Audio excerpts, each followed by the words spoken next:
الحمد لله رب العالمين والعاقبة للمتقين والصلاة والسلام على سيد الأنبياء والمرسلين وعلى آله وصحبه الطيبين الطاهرين. أما بعد فأعوذ بالله من الشيطان الرجيم. بسم الله الرحمن الرحيم. الذي خلق الموت والحياة ليبلوكم أيكم أحسن عملا. صدق الله العظيم.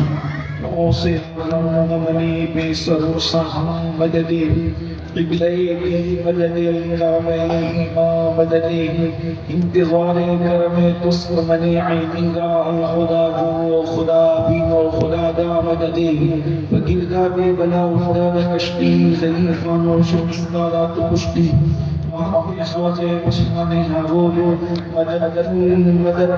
مدد یا چشتی.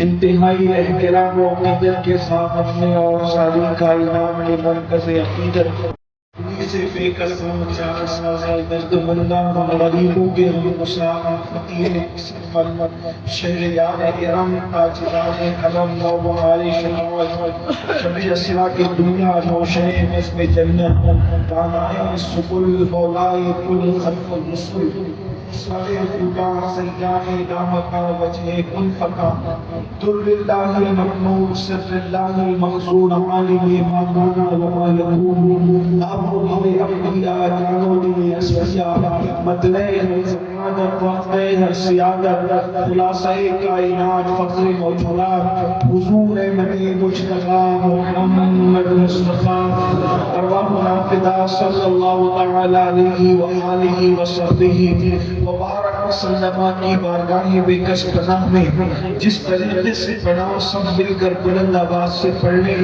الصلاۃ والسلام علیک یا رسول اللہ،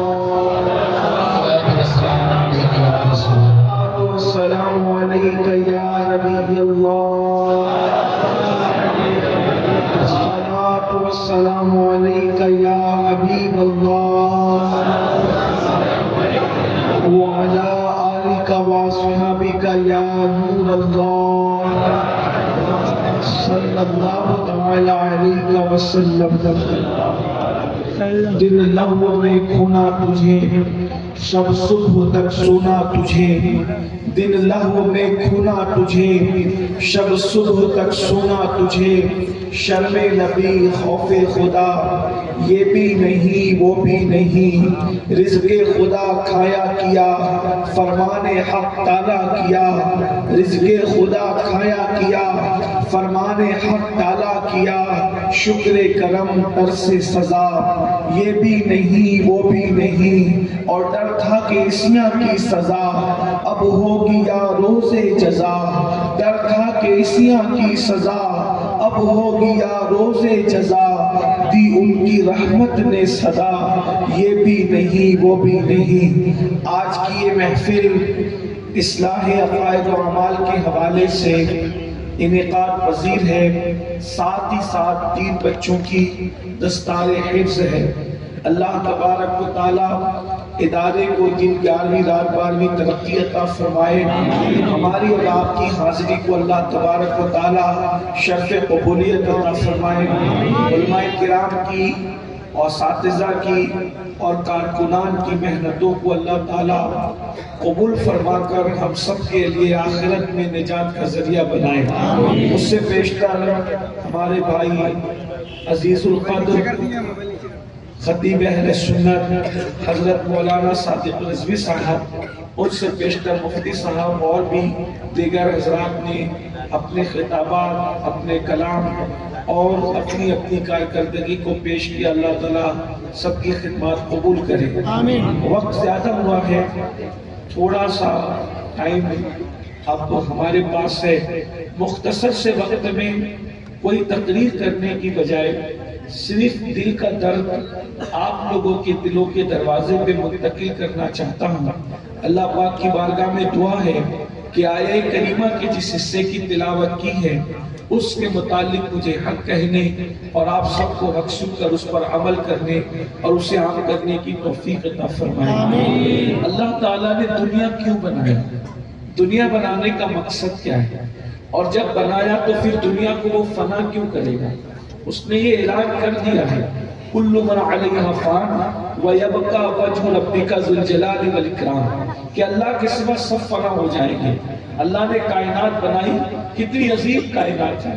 ایک بچہ گھروندا بناتا ہے، اگر آپ گھروندا سمجھتے ہیں، بچے جب مٹی سے کھیلتے ہیں بارش کے دنوں میں تو کیچڑ سے گھروندا بناتے ہیں، گھروندا اپنے ہاتھ سے بناتا ہے، اس کو نہیں توڑتا۔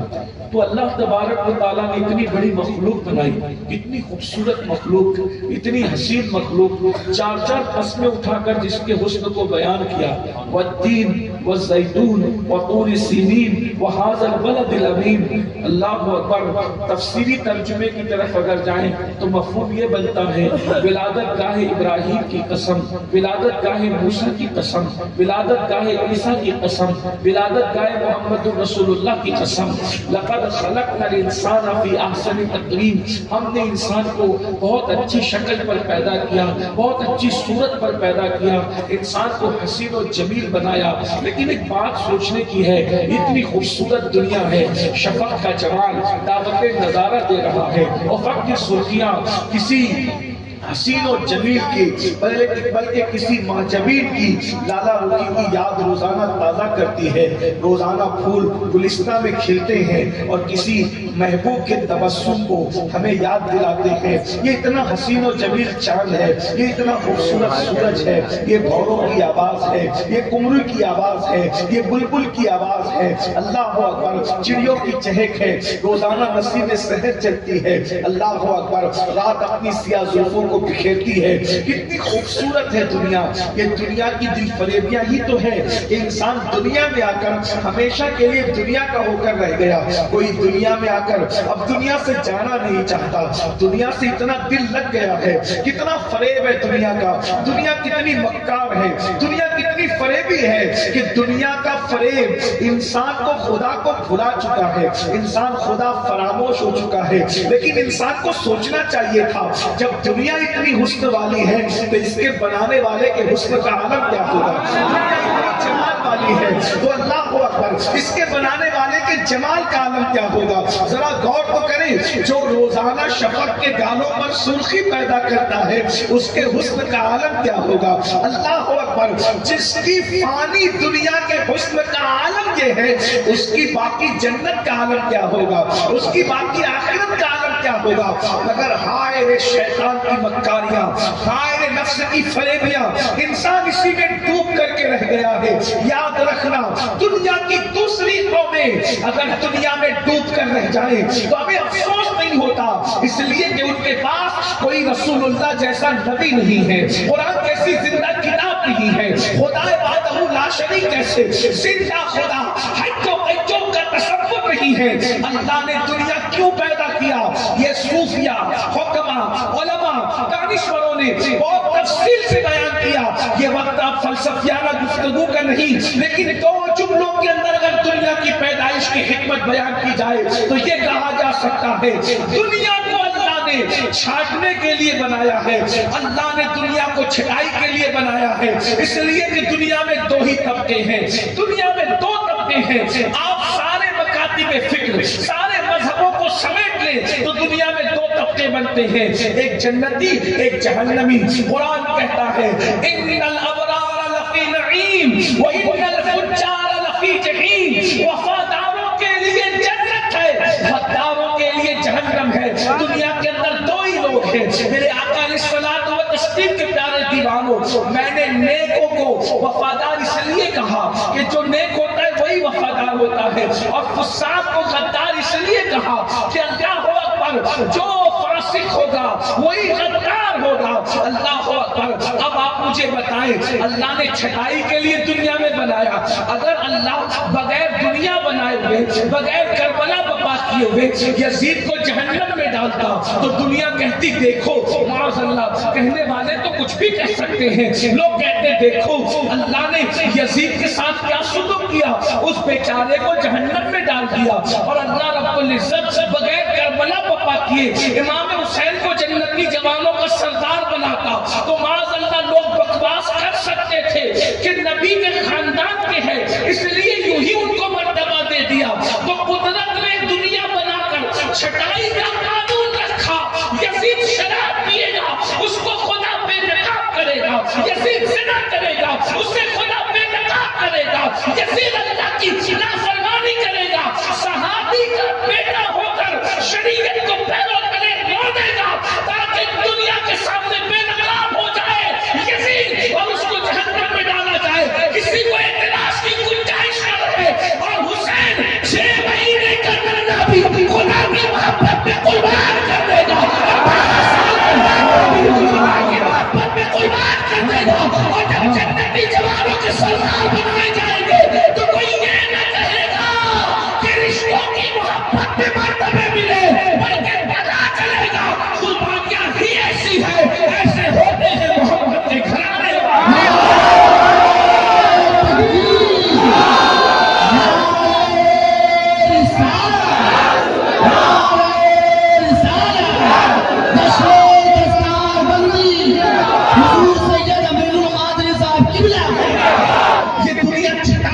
ہے۔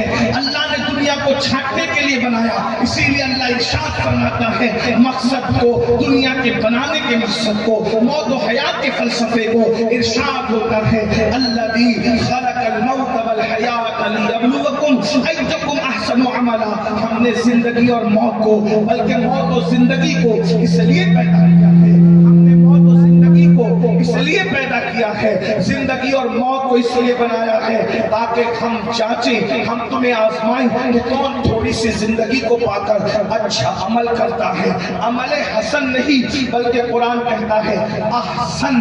اللہ اکبر، ایک تو حسن ہے، عمل حسن ہے، اور ایک تو احسن ہے۔ حسن یعنی اچھا اور احسن یعنی اور اچھا، سب سے اچھا۔ اللہ اکبر، یہ دنیا چھٹائی کے لیے ہے۔ اگر آپ اس جو ہے وہ گمان میں ہے کہ یہ دنیا سب کچھ ہے تو یاد رکھنا بڑے بڑے بادشاہ دنیا سے چلے گئے، بڑے بڑے تاجدار دنیا سے چلے گئے، بڑے بڑے مالدار دنیا سے چلے گئے۔ ہم سے پہلے اس دنیا میں ہمارے باپ دادا رہتے تھے، ان سے پہلے ان کے باپ دادا رہتے تھے، ان سے پہلے ان کے باپ دادا رہتے تھے۔ تم دیکھ رہے ہو، اللہ اکبر، تم میں سے کتنے لوگ ہیں جو بتا سکتے ہیں کہ تمہارے 8ویں نمبر کا دادا جو 400 سال پہلے دنیا میں تھا اس کی قبر کہاں ہے؟ آپ ذرا غور کیجئے، بہت توجہ سے سننے کی۔ میں نے پھر کہا تقریر کا وقت نہیں، صرف دل کا درد رکھنا ہے، تھوڑی دیر، وہ بھی زیادہ دیر نہیں۔ میں اپنے جوانوں سے مخاطب ہو کر کے پوچھنا چاہتا ہوں 400 سال پہلے جو 8ویں نمبر کا آپ کا دادا تھا اس کی قبر کہاں ہے؟ اگر وہ گاؤں کا چودھری تھا تو مجھے بتاؤ، اگر وہ مالدار تھے تو مجھے بتاؤ، اگر وہ بادشاہ بھی ہوں گے تو مجھے بتاؤ۔ آپ سے پوچھنا چاہتا ہوں کہاں ہے مغلوں کی قبر جنہوں نے ہندوستان کی سرزمین پر کم و بیش جو ہے کئی صدیوں تک کی حکومت کی ہے؟ ان کی قبریں کہاں ہیں؟ اور اگر قبر ہے تو مجھے یہ بتاؤ ان کی قبر پر فاتحہ کتنے لوگ پڑھتے ہیں؟ ابھی میں کوئی تحقیقی بات مغلوں کے حوالے سے نہیں کہہ رہا ہوں، صرف اس اعتبار سے مغلوں کو پیش کر رہا ہوں کہ وہ دنیا کے بادشاہ تھے۔ رہی بات علماء کی جو تحقیق ہے ابھی اس کو آپ کے سامنے نہیں رکھتا۔ آپ تاج محل جاتے ہیں، تاج محل جاتے ہیں، جانے کے بعد تاج محل کے اندر 2 قبریں موجود ہیں، ایک تو ممتاز بیگم کی قبر ہے، ایک تو شاہ جہاں کی قبر ہے۔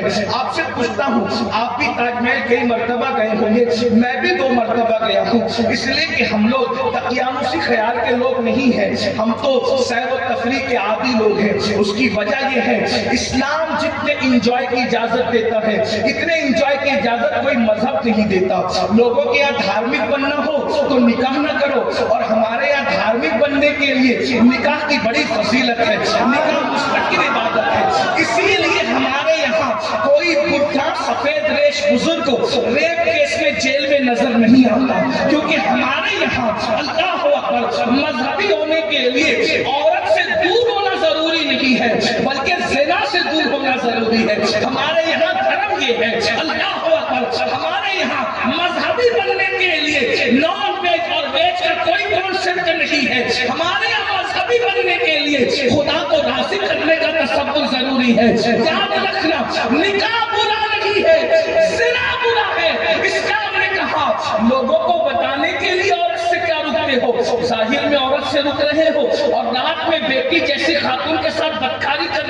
نہ یہ نہیں. اسلام یہ کہتا ہے اللہ اکبر نکاح کرو. کچھ لوگ کہتے ہیں اگر غریب ہے تو نکاح کیسے کرے؟ رسول اللہ نے فرمایا نکاح کرو مالدار کر دیے جاؤ گے.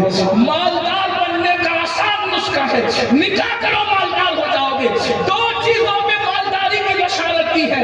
فرمایا حج اور عمرہ کرو مالدار ہو جاؤ گے. نکاح کرو مالدار ہو جاؤ گے. ہمارے مذہب نے تو اللہ اور صرف مالداری نہیں فرمایا جو نکاح کرے وہ دیندار بھی ہو جاتا ہے. ارشاد فرمایا اللہ کہ جو نکاح کرے اس کا آدھا ایمان محفوظ ہو جاتا ہے اور آدھے ایمان کے بارے میں وہ اللہ سے ڈرتا رہے. اندازہ فرمائے. تو میں یہ عرض کر رہا تھا ہمارے انجوائے کا بہت تشکر ہے. ہمارے نبی جب سیر کے لیے جاتے ہیں تو ان کا امتی سیر کے لیے کیسے نہیں جا سکتا؟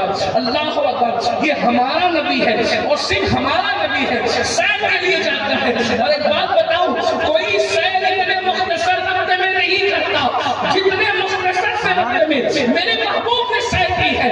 گئے ہیں اتنے دور گئے ہیں جہاں جبریل کا تصور بھی نہیں جا سکتا. جہاں انبیاء کا تصور میں تصور انبیاء کی بات کر رہا ہوں. حضرات انبیاء کی نظر دیکھیں کتنی بڑی ہے. اللہ سلیمان علیہ السلام کی نظر 3 فاصلے پر چوٹی کو دیکھ لیتی ہے اور اس کی بات کو سن لیتی ہے. جن کی نظریں اتنی تیز ہو ان کا تصور کتنا تیز ہوگا. مگر پھر بھی ہم کہتے ہیں جہاں پر اور انبیاء کا تصور نہیں گیا وہاں مصطفیٰ جان رحمت کے قدر پہنچ کر یہ شان مصطفیٰ ہے.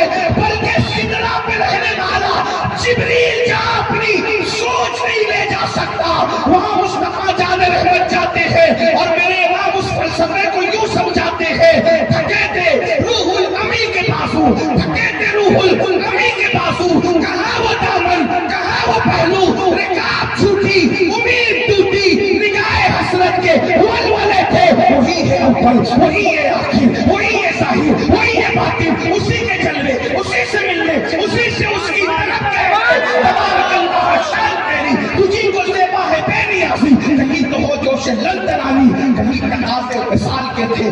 اب پتہ چلا کہ لوگوں کو نام محمد سے تکلیف کیوں ہے.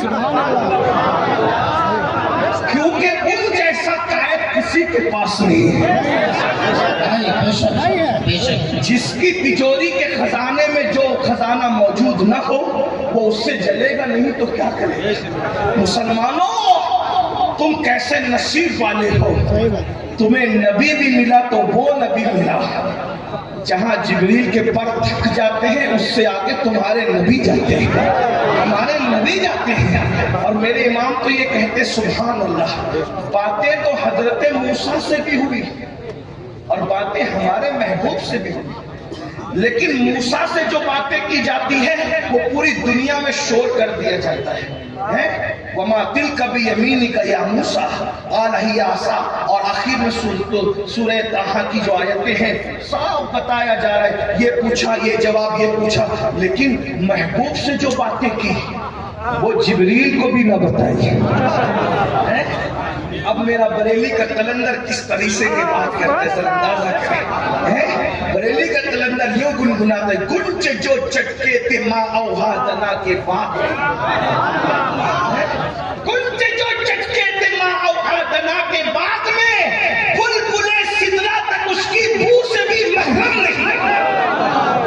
بلبلے سے یہ اپنے نبی کی شان ہے. تو بہرحال بات میں پھر کرنے لگا ہوں. مجھے نہیں کرنا چاہیے کیونکہ میں نے شروع میں کہہ دیا کہ تقریر نہیں کرنی صرف تھوڑی دیر دل کا درد رکھنا. تو تاج محل آپ گئے ہوں گے آپ نے پورا تاج محل گھنٹوں دیکھا. کیا آپ نے شاہ جہاں کی قبر پہ فاتحہ بھی پڑھی؟ تو 99% لوگ کہیں گے کہ نہیں پڑھی. جس ممتاز کی محبت میں تاج محل بنا کیا آپ نے اس کی قبر پہ فاتحہ بھی پڑھی کوئی چادر بھی چڑھائی کوئی اصال ثواب بھی کیا؟ تو کرنے کیا. میں کرنے یا نہیں کرنے کی بات نہیں کر رہا ہوں صرف آپ کو احساس دلانا چاہتا ہوں جس کے لیے تاج محل بنا ہے اور جس نے تاج محل بنایا ہے جو پورے ملک کی آبرو بن گئی وہ عمارت. اس میں جا کے عمارت تو دیکھ رہے ہو لیکن ان کے لیے ہاتھ اٹھا کر آپ مغفرت کی دعا بھی نہیں کرتے. لیکن جس غریب نواز نے ایک کرتے پر اپنی پوری زندگی گزار دی ہے، وہاں ہم عمارت دیکھنے نہیں جاتے بلکہ ہاتھ اٹھا کر فاتحہ پڑھنے جاتے ہیں. کیا پتا چل رہا ہے؟ ارے جو ممتاز، اب جملے پہ توجہ کر لی، جنہوں نے مدینہ منورہ دیکھا ہے وہ دھیان کریں گے، اور جنہوں نے نہیں دیکھا دعا کرتا ہوں اللہ ان کو دکھا دے. جو ممتاز تاج محل کے گنبد کے نیچے سو رہی ہے، پتہ نہیں ہڈیاں بھی ہے یا نہیں ہے مجھے نہیں پتا، اس کی قبر پر کوئی فاتحہ پڑھنے والا نہیں ہے، لیکن بقیع میں سیدہ فاطمہ الزہرا کے مزار پر کوئی گنبد نہیں ہے، مگر آج بھی جانے والا جاتا ہے یا نہ جانے والا نہیں جاتا ہے، تو مسلمان کا 24 گھنٹے میں ایک لمحہ ایسا نہیں گزرتا کہ جب تک سیدہ فاطمہ کا ذکر نہ ہو جائے اس وقت تک مسلمانوں کے قلوب کو چین نہیں ملتا. جمعہ کے دن کی مسلمانوں کا امام جب منبر پہ چلتا ہے تو وہ منبر جہاں عورت قدم نہیں رکھ سکتی، سارے مردوں کے سامنے مسجد کا امام جہاں پر عورت قدم نہیں رکھ سکتی، جہاں عورت بیٹھ نہیں سکتی، جہاں عورت جا نہیں سکتی، اس منبر پر اگر کسی خاتون کا ذکر ہوتا ہے تو وہ ایک ہے جسے سیدہ، طیبہ، طاہرہ، عابدہ، زاہدہ، راکعہ، ساجدہ، رقیہ، تقیہ، شقیہ، ام ابیہا، عالمہ، غیر معلمہ، ملکہ فردوس سے بڑی خاتون قیامت سیدہ فاطمہ الزہرا کا جب تک نام نہیں لیا جاتا اس وقت تک سنی امام اپنا خطبہ مکمل نہیں کرتا.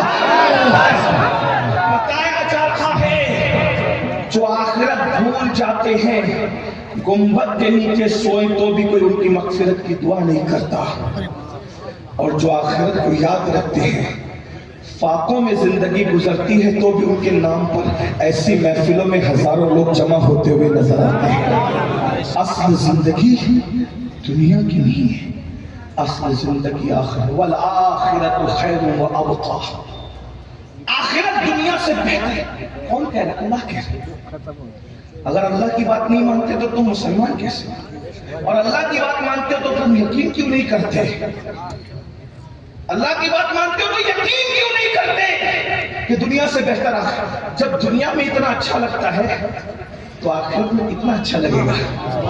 بس بات سمیٹتے ہوئے کہہ دوں، آخرت اس کو کہتے ہیں یا اللہ اللہ اللہ اللہ اللہ اللہ. نام سنتے ہو اللہ کا؟ رسول اللہ رسول اللہ نام سنتے ہو رسول اللہ کا؟ جب آخرت میں کامیاب ہو کے جنت میں جاؤ گے نا تو اللہ کا دیدار کرو گے. یہاں علماء کے ساتھ بیٹھے ہو، وہاں رسول اللہ کے ساتھ بیٹھو گے، وہاں غوث پاک کے ساتھ بیٹھو گے، وہاں غریب نواز کے ساتھ بیٹھو گے، وہاں امام حسین کے ساتھ بیٹھو گے، وہاں امام حسن کے ساتھ بیٹھو گے.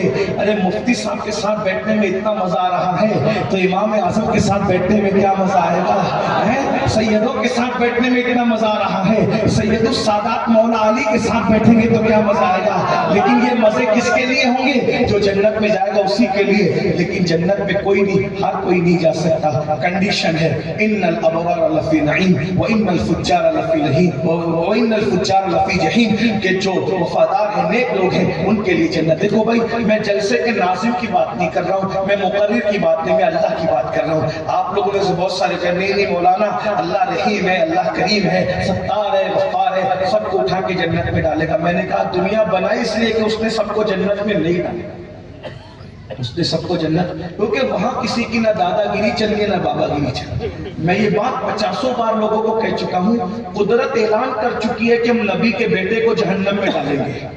اگر نبی کے بیٹے سے ناراض ہوئے، بس یہاں پر بات مکمل ہوتی، توجہ کرنا. اگر نبی کے بیٹے نے ہمیں ناراض کیا تو ہم نبی کے بیٹے کو جہنم میں ڈال دیں گے، نوح علیہ السلام کے بیٹے کی شکل میں. اگر نبی کی بیوی نے ہم کو ناراض کیا تو ہم نبی کی بیوی کو جہنم میں ڈال دیں گے، لوط علیہ السلام کی بیوی کی شکل میں. اور اگر کتا ہمیں راضی کر سکا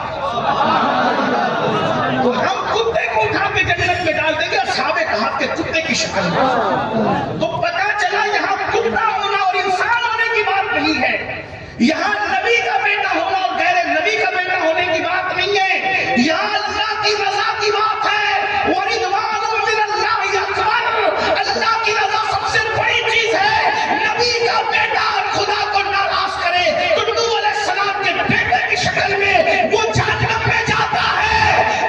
حبشی کا بیٹا اگر خدا کو راضی کر لے تو پھر وہ نبی کی سواری کی نکیل پکڑ کر کے جنت میں آگے آگے جاتا ہے.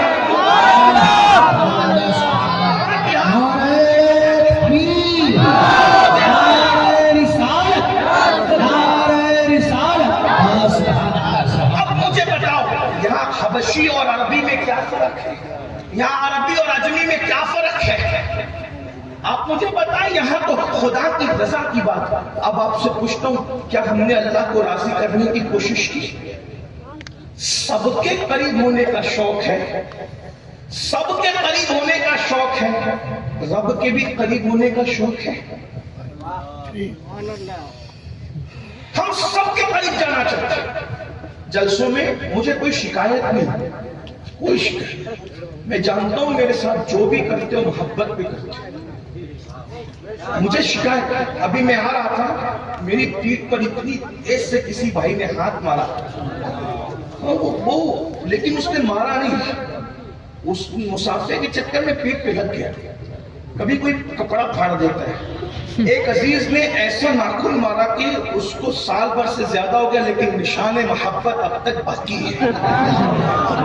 لیکن آپ سے کہتا ہوں, میں شکایت نہیں کر رہا ہوں, ہم تو کچھ بھی نہیں ہے, اور ہم تو بڑے بے وفا لوگ ہیں. سچی سچی بات کر جاؤں, برا مت ماننا, بے وفا. آج رانچی میں آئے تو رانچی والے یاد ہیں, کل چلے جائیں گے بنگال تو ہم رانچی والوں کو بھول جائیں گے, اور ہمارے لیے سب کچھ بنگال کا مجمع ہوگا. یہ بات سچی ہے, کوئی جھوٹ نہیں ہے. برا مت, محبت آپ سے قیامت تک رہے گی انشاءاللہ. ہم بھلکڑ لوگ ہیں, بے وفا لوگ ہیں, بھلکڑ لوگ ہیں, بے وفا لوگ ہیں, غدار نہیں ہیں. حضور کی امت سے ہمارے دل میں محبت رہے گی کیونکہ حضور سے محبت ہے. لیکن اتنا ضرور ہے کل آپ کو بھول جائیں گے کیونکہ بھلکڑ ہے. لیکن ایک بات کہوں, جو بھلکڑ لوگ ہیں, جو بھلکڑ لوگ ہیں, جو وفا نہیں جانتے, ان سے مسافہ کرنے کے لیے 200 کلومیٹر دور سے آتے ہو, 100 کلومیٹر دور سے آتے ہو. چلو حضرت سے ملیں گے, سید صاحب سے ملیں گے. اور جو وفا کو پیدا کرنے والا ہے, جو خالق وفا ہے, اس سے ملنے کے لیے اپنا گھر چھوڑ کر 4 قدم پر مسجد نہیں جاتے. اگر آپ کے ایم ایل اے سے تعلق اچھے بن گئے, مفتی صاحب سے بن گئے, سید صاحب سے بن گئے, خطیب صاحب سے بن گئے تعلقات, آخر یہ کہاں تک کام آئیں گے؟ بہت زیادہ مفتی صاحب نے, ہم نے وفا کی, علماء کرام نے وفا کی, تو قبر تک پہنچائیں گے. قبر کے اندر ہم نے کام نہیں آنا, بالکل کام نہیں آنا. آپ جنگل میں پھنسے, اللہ نہ کرے, ہمیں پتا بھی نہیں چلے کہ ہم نے کیا کام آنا آپ کے. لیکن وہ اللہ جو ہماری شہر سے زیادہ قریب ہے, جنگل میں ہے تو ساتھ ہے, پہاڑوں میں ہے تو ساتھ ہے, خوشیوں میں ہے تو ساتھ ہے.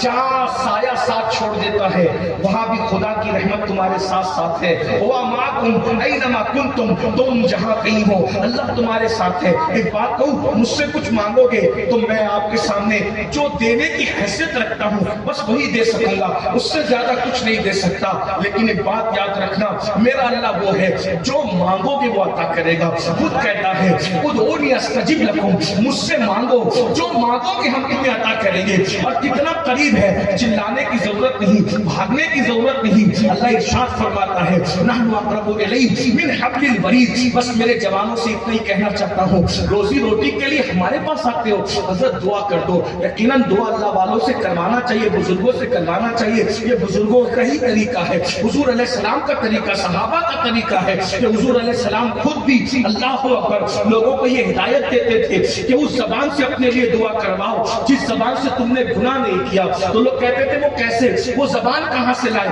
تو فرماتے تھے تمہاری زبان سے سمجھ لو, سمجھانے کے لیے عبداللہ کی زبان سے عبد الرحمن نے گناہ نہیں کیا, عبد الرحمن کی زبان سے عبد السلام نے گناہ نہیں کیا. یا یوں کہہ لے کہ میری زبان سے آپ نے گناہ نہیں کیا اور آپ کی زبان سے میں نے گناہ نہیں کیا, تو میری زبان آپ کے حق میں جو دعا کرے گی یہ بے گناہ زبان دعا کرے گی, تو آپ کے حق میں وہ دعا مقبول ہوگی. اور آپ میرے حق میں جو دعا کریں گے تو میرے حق میں یہ جو دعا ہے, میں نے اس زبان سے گناہ نہیں کیا تو بے گناہ زبان دعا کرے گی, تو میرے حق میں آپ کی دعا قبول ہوگی. بلکہ آقا فرماتے ہیں ایک مومن دوسرے مومن کے پیٹھ پیچھے جب دعا کرتا ہے تو اس کی دعا کو وہ مقام دیا جاتا ہے جیسے حاجی کو عرفات کی میدان میں جو حاجی کی دعا کا مقام ہے وہ مقام اللہ غیر مومن کے پیٹ پیچھے دعا کرنے والے کی دعا کو مقام عطا فرماتا ہے. لیکن ایک بات کہتا ہوں میرے بھائی, ہم دعا کر سکتے ہیں, اس سے زیادہ کچھ نہیں دے سکتے, لیکن اللہ وہ ہے, تم روزی مانگو گے وہ تمہیں روزی دے گا, وہ تم رزق مانگو گے وہ تمہیں رزق دے گا, عمر مانگو گے وہ تمہیں عمر دے گا, بیٹی کو رشتہ مانگو گے وہ تمہاری بیٹیوں کو اچھے رشتے دے گا. میرے بھائی لیکن بہت ہم کس قدر نادان ہیں, جو دینے والا ہے اس سے رشتہ کمزور کر چکے اور جو نہ دینے والے ہیں ان سے آس لگا چکے. اب آپ سے پوچھتا ہوں, مسلمانوں کی مجلس کا یہ ٹاپک ہی نہیں ہے کہ مسلمانوں کو کہا جائے کہ نماز پڑھو. کیوں؟ اس لیے کہ جو مسلمان ہوگا نماز لازمی ہے, اور جو نماز پڑھے گا وہی مسلمان ہوگا. صحابہ کرام کہتے ہیں کہ مومن اور کافر میں ہم اپنے زمانے میں جو فرق کرتے تھے یہ صحابہ کا معیار ہے. اللہ اکبر. صحابہ کہتے ہیں ہم مسلمان اور کافر میں فرق کرتے تھے رسول اللہ کے دور میں نماز کی وجہ سے. جو نماز پڑھتا تھا ہم اس کو مسلمان سمجھتے تھے, جو نماز نہیں پڑھتا تھا ہم اس کو مسلمان نہیں سمجھتے تھے. بعد میں غفلت کا دور آیا, ہم حنفی ہونے کی وجہ سے بے نمازی کو ڈائریکٹ کافر تو نہیں کہتے, لیکن اتنا ضرور ہے میرے بھائی, حضرت فاروق اعظم نے فتویٰ دیا بے نمازی کافر ہے, عبداللہ ابن مسعود نے فتویٰ دیا بے نمازی کافر ہے, حضرت عطا نے فتویٰ دیا بے نمازی کافر ہے. یہاں تک بیان کیا گیا 100 سے زیادہ صحابہ کا فتویٰ ہے کہ بے نمازی کافر ہے. ہم اس کی تعبیر کرتے حنفی ہونے کی وجہ سے, لیکن مجھے بتاؤ نمازوں میں سستی کرنے والوں, نمازوں میں غفلت کرنے والوں, تم کہتے ہو قیامت کے دن حضور ہاتھ پکڑ کے جنت پہ لے جائیں گے. میرا ایمان ہے شفاعتی اہل الکبائر من امتی, لیکن آپ سے پوچھنا چاہتا ہوں اللہ اکبر, اگر حضرت فاروق اعظم کے فتوے کے مطابق قیامت میں فیصلہ کیا گیا, فاروق اعظم کے فیصلے فتوے کے مطابق اگر فیصلہ ہوا تو آپ کس صف میں کھڑے ہوں گے؟ پوچھو علماء سے. میں تو بس اتنا کہتا ہوں قادری بن گئے, چشتی بن گئے, نقشبندی بن گئے, سہروردی بن گئے, رضوی, اشرفی سب بن گئے, کیا مسلمان بھی بنے؟ ہم جیسے مسلمان بنانے کے لیے حضور آئے تھے ہم ویسے مسلمان بنے؟ جو مسلمان ہوگا وہی قادری ہو سکتا ہے, غیر مسلم قادری نہیں ہو سکتا. جو مسلمان ہوگا وہی رضوی ہو سکتا ہے, غیر مسلم رضوی نہیں ہو سکتا.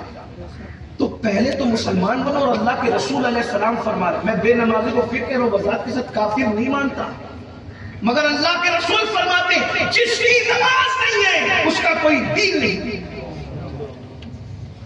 جس کی نماز نہیں ہے اس کا کوئی دین نہیں ہے. دین کہاں ہے؟ جمعہ کی 2 رکعت نماز پڑھنا بھی ہمیں بار پڑتا ہے. کس منہ سے ہم کہتے ہیں کہ حضور کے عاشق ہیں, ہم مومن ہیں. جو قوم اللہ کے رسول کی محبت میں 10 منٹ کا وقت نہ نکال سکے, اگر کسی کو جلانے کے لیے کہہ رہے ہو کہ ہم حضور سے محبت کرتے تو تم جانو تمہارا کام جانو, اور اگر واقعی حضور سے عشق کرتے ہو تو عشاق تو ایسے نہیں ہوتے. ہم نے تو عاشق دیکھا مدینہ منورہ میں پہلی رات کی دلہن چھوڑ کر, پہلی رات کی دلہن چھوڑ کر سر کٹانے کے لیے حضور کے فرمان پر میدان میں آ گئے, اور ہم لوگ نیند چھوڑ کر سر جھکانے کے لیے مسجد میں آنے تیار نہیں ہے. یہ جو آج مسلمانوں کے جلسوں میں ہزاروں کی پبلک ہے, جس پر مقرر بھی خوش ہے, ناظم بھی خوش ہے, اور انتظامیہ بھی خوش ہے, جب آپ حدیث میں دیکھیں گے تو یہ قیامت کی نشانیوں میں سے نشانی. اللہ کے رسول علیہ السلام فرماتے قریب قیامت لوگ دین سننے جمع ہوں گے, دین پر عمل کرنے جمع نہیں ہوں گے. دین سننا پسند, ہمیں خوشی ہے, اچھا ہے, آپ زیادہ کی تعداد میں سن لو, اللہ آپ کی ہماری اصلاح کرے, اور آپ سے برے ہم ہیں, آپ ہم سے اچھے ہو. لیکن آپ سے کہنا چاہتا ہوں کہ آپ مجھے بتائیں ہمیں ڈر نہیں لگتا؟ جلدی جلدی 2-3 باتیں. جنت ملنی کب ہے؟ جنت ملنی کب؟ حضور کے, جس کو جنت ملے گی حضور علیہ السلام کے ہاتھوں سے. کس کے ہاتھوں سے؟ حتیٰ کہ حدیث پاک میں آیا ہے کہ قیامت کے دن سارے انبیاء بھی ہمارے حضور کی طرف تکتے ہوں گے، حتیٰ کہ خلیل اللہ جیسے نبی کو جو نبیوں کے باپ ہے، خلیل اللہ کو بھی ہمارے نبی کی حاجت ہوگی، جس کو میرے امام یوں بیان کرتے ہیں، وہ جہنم میں گیا جو ان سے مستغنی ہوا، ہے خلیل اللہ کو حاجت رسول اللہ۔ جنت لینے کے لیے سب کو حضور کے پاس جانا۔ آپ نے مسجد بنائی، مسجد کیا، جس نے کعبہ بنایا وہ بھی دیکھ رہا ہے احتیاج کی نظر سے آمنہ کے لال کی طرف۔ ارے ہم جانور کی قربانی کرتے ہیں، جس نے اپنے بیٹے کی گردن پر اللہ کی محبت پہ چھری رکھ دی، آج وہ بھی احتیاج کی نظر سے دیکھ رہا ہے آمنہ کے لال۔ کیا شان ہے آمنہ کے لال کی، کیا شان ہے محبوب پروردگار کی، کیا شان ہے شافع یوم النشور کی۔ اب تھوڑا تصور میں لائیے کہ ہم سب حضور کی بارگاہ میں پہنچے، سب کو جنت کہاں مل رہی ہے؟ حضور کی بارگاہ سے۔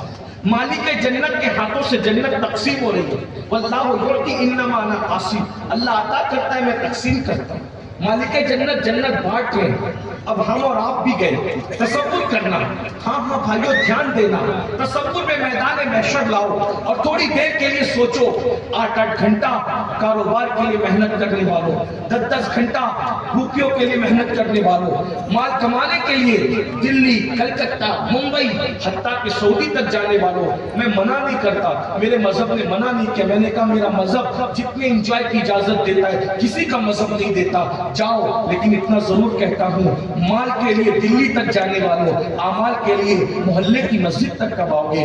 وہ مال جو قبر میں کام نہیں آئے گا، اس کے لیے بچوں کو چھوڑ کر سعودی تک جاتے ہو، اور وہ اعمال جو قبر میں ساتھ آنے والے ہیں اس کے لیے نیند تک چھوڑنا گوارا نہیں، اور پھر بہت لمبی چوڑی نماز کا ٹائم نہیں ہے، ایک وقت کی نماز کے لیے صرف 10 منٹ لگتے ہیں، 10 منٹ۔ اب ذرا غور کرنا، قیامت کا دن ہے، کوئی کام نہیں آ رہا ہے، قرآن کہتا ہے قیامت کا دن کیسا دن ہے، نہ ماں کام آ رہی ہے، نہ باپ کام آ رہا ہے، نہ بھائی کام آ رہا ہے۔ ایک جملہ کہہ دوں راچی والوں، ہضم نہیں کرو گے، گالیاں دینا ہے تو جی بھر کے دے لینا، لیکن ایک بات کہتا ہوں، یہ جو تمہارے دماغ میں خبط سوار ہے نا کہ قیامت کے دن پیر صاحب لوگ ہمارا ہاتھ پکڑ کر لے جائیں گے، جو پیر خود پھنسا ہوگا، جو وضو کے غسل اور نماز اور فرائض اور واجبات نہیں جانتا، جو گھروں میں عورتوں سے پیر دباتا ہے اور کمر کے نیچے تک بال رکھتا ہے، 10 ہاتھوں میں انگوٹھیاں پہنتا ہے، انگلیوں میں انگوٹھیاں پہنتا ہے، اور جس کی نظر تمہارے دل کی بجائے تمہاری جیب پر ہے، جس کو لفظ یزید کا تلفظ نہیں آتا، جو یزید کو بھی یزید کہتا ہے، ایسے پاگلوں کا ہاتھ پکڑ کے سوچتے ہو یہ قبر میں آئیں گے، حشر میں آئیں گے؟ ارے جو جیتے جی تمہاری بیماری میں تمہارے سراہنے عیادت کے لیے نہیں آتا، جو تمہارے مرنے کے بعد تمہارے جنازے میں نہیں آتا، وہ میدان محشر میں تمہارا ہاتھ کیا پکڑے گا؟ سب سے بڑا پیر اگر کوئی ہے تو محمد صلی اللہ علیہ وسلم۔ اور ایک کسوٹی آپ کو دے دوں، جو چاہو ہمیں کہہ لو، ہم بس یہ ہے، ہم نے تو گویا کہ اپنی عزت لوگوں کو حلال کر، اگر حق بولنے کی وجہ سے لوگ عزت پر بناتے ہیں کوئی بات نہیں۔ آپ کسی کے بھی مرید ہیں، اس وقت تک مرید ہونا کام نہیں آئے گا جب تک پہلے آپ رسول اللہ کے مرید نہ بنیں۔ سبحان اللہ۔ اگر آپ غوث اعظم کے مرید ہونے کے دعوے دار ہیں، غریب نواز کے، کام نہیں ہوگا جب تک آپ رسول اللہ کے مرید نہ بنیں۔ اور اگر آپ نے ظاہری طور پہ کسی کے مرید نہیں ہوئے اور آپ حضور کے مرید بن گئے، جنت کی گارنٹی لے جائیے۔ حضور کے مرید پہلے بننا ضروری ہے، کیونکہ تم جس کے مرید ہو وہ سب رسول اللہ کے مرید ہے، اور جو حضور کا مرید نہیں ہے، اب جملہ سن لے، جو حضور کا مرید نہیں ہے اس کا پیر شیطان ہے۔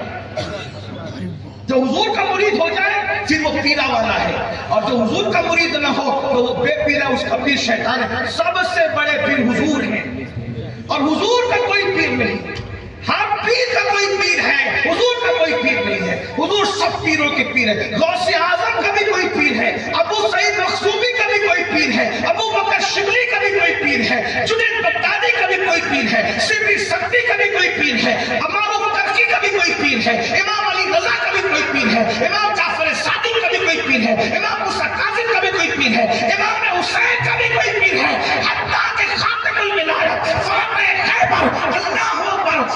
مشکل کشا علی کے